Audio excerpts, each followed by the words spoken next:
রমজান কেবল একটি মাস নয়, বরং ত্যাগের এক বিশাল মহাকাব্য। আমরা জানি এটি উপবাসের মাস, ইবাদতের মাস, কিন্তু এই মাসের ইতিহাসের পরতে পরতে লুকিয়ে আছে এমন কিছু অজানা অধ্যায় যা মানব সভ্যতার মোড় ঘুরিয়ে দিয়েছিল। চলুন আজ জেনে নেওয়া যাক রমজানের সেই রোমাঞ্চকর ইতিহাস। অধ্যায় ১, নামের উৎস ও প্রাক ইসলামী যুগ। ইসলাম আগমনের বহু আগে থেকেই আরব উপদ্বীপে রমজান মাসের অস্তিত্ব ছিল। আরবি রামাদ শব্দ থেকেই উৎপত্তি, যার অর্থ প্রচণ্ড উত্তাপ। আরবরা যখন মাসের নাম দিচ্ছিল, তখন এই মাসটি ছিল মরুভূমির তপ্ত বালু আর পাথর উত্তপ্ত হওয়ার সময়। তৎকালীন আরবে এই মাসে যুদ্ধবিগ্রহ নিষিদ্ধ ছিল।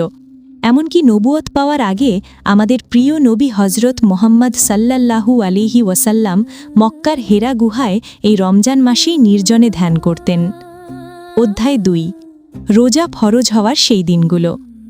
মক্কায় থাকাকালীন মুসলমানদের জন্য রমজানের রোজা বাধ্যতামূলক ছিল না। হিজরতের দ্বিতীয় বছর অর্থাৎ ৬২৪ খ্রিস্টাব্দে মহান আল্লাহ তাআলা রোজা ফরজ করার বিধান নাজিল করেন। তার আগে মুসলমানরা কেবল আশুরার রোজা এবং প্রতি মাসের ৩টি রোজা রাখতেন। রমজান আসার পর পাল্টে গেল দৃশ্যপট। শুরু হলো আত্মশুদ্ধির এক নতুন অধ্যায়। অধ্যায় ৩, যুদ্ধের ময়দানে প্রথম রমজান। জানলে অবাক হবেন, ইসলামের ইতিহাসের সবচেয়ে বড় দুটি বিজয় অর্জিত হয়েছিল এই রমজান মাসেই। প্রথমটি ছিল বদর যুদ্ধ। ১৭ই রমজান ক্ষুধায় কাতর মাত্র ৩১৩ জন সাহাবী নিয়ে নবীজি মক্কার বিশাল সুসজ্জিত বাহিনীর মোকাবিলা করেছিলেন।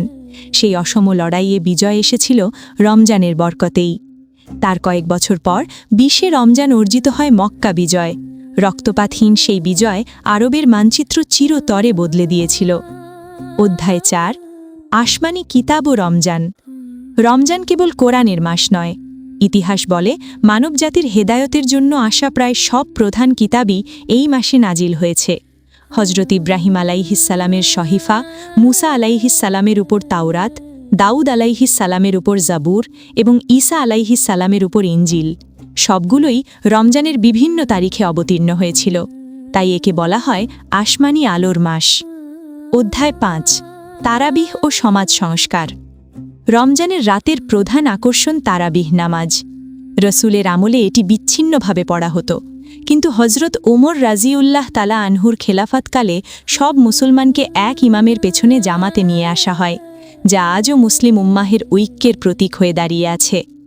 উপসংহার: সিন্ধু বিজয় থেকে শুরু করে স্পেনের আন্দালুসিয়া বিজয় পর্যন্ত সবখানেই রমজানের এক অনন্য প্রভাব রয়েছে। এটি কেবল না খেয়ে থাকার নাম নয়, এটি হলো বিজয়ের মাস, নিজের কুপ্রবৃত্তিকে পরাজিত করার মাস। আজ যে রমজান আমরা পালন করছি, তার পেছনে রয়েছে হাজার বছরের এমন গৌরবময় ইতিহাস।